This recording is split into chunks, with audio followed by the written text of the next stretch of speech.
Quand j'ai commencé à faire de la drague sur la scène, j'avais beaucoup de plaisir, mais j'ai aussi perdu ma perruque et mes 2 souliers. C'est pas toujours facile. Bonsoir, je suis Jessie Précieuse et je suis drag queen.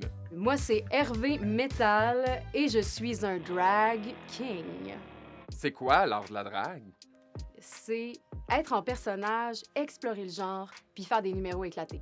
Puis aller voir un spectacle de drague, c'est éblouissant, c'est fantastique. Puis c'est pour moi un art presque total parce que il faut faire des costumes, avoir des numéros théâtrales, faire du lip-sync. Parfois, on chante, on fait des perruques, on se maquille, on fait tellement de choses. Est-ce qu'il y a un lien entre la drague et l'identité de genre?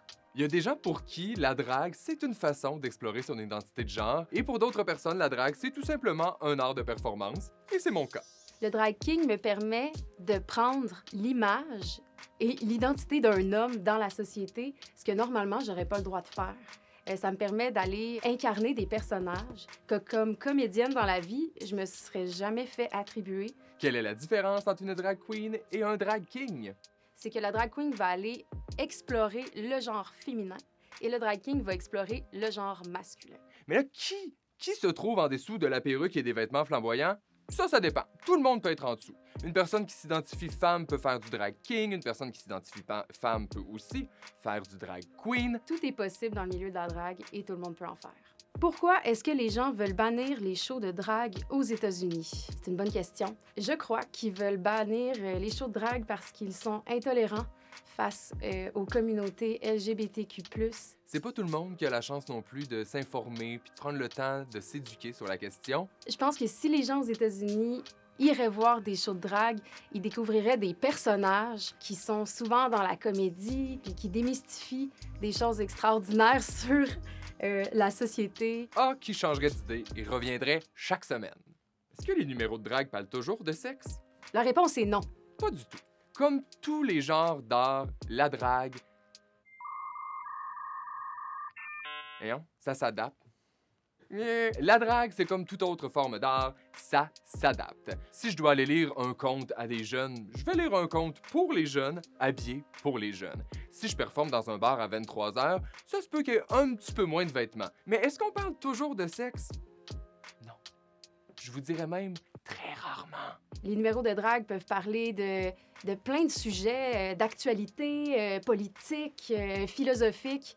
Ça va vraiment plus loin que ce que certaines personnes peuvent penser. Comment avez-vous décidé que vous vouliez faire ça de votre vie? J'avais l'air d'aimer ça quand je regardais Rock Bière sur scène. Puis dès que je suis montée sur scène, j'ai eu la piqûre. Pour moi, l'art de la drague, c'est quelque chose qui est politique puis qui peut me permettre de dénoncer des injustices. J'ai toujours été quelqu'un qui adore l'art. J'ai toujours été sur scène, j'ai fait de la musique, j'ai dansé, j'ai chanté, j'ai fait des comédies musicales. Et ça, tout ça, on le retrouve dans la drague. Faites-vous souvent face à des comportements dérangeants de la part du public? C'est jamais arrivé que quelqu'un vienne me voir en face pour me dire des commentaires désobligeants, pour me dire que je devrais pas faire de drague. Mais sur les réseaux sociaux, par exemple, là, on en trouve un peu plus, autant publiquement qu'en privé. Puis tu pourrais mettre une larme en post-production. Qu'est-ce que cet art apporte à la communauté LGBTQ+. Notre fonction dans la communauté, c'est d'être un peu les mascottes, les porte-paroles. Moi, ce que je trouve que la drague apporte de plus à la communauté, c'est un endroit sécuritaire, un safe space pour se rassembler. Peu importe si c'est un bar de drague, un événement en extérieur, on sait qu'on est entouré des nôtres, qu'il n'y en a pas de danger, qu'on peut s'aimer, s'entraider, la vie est belle.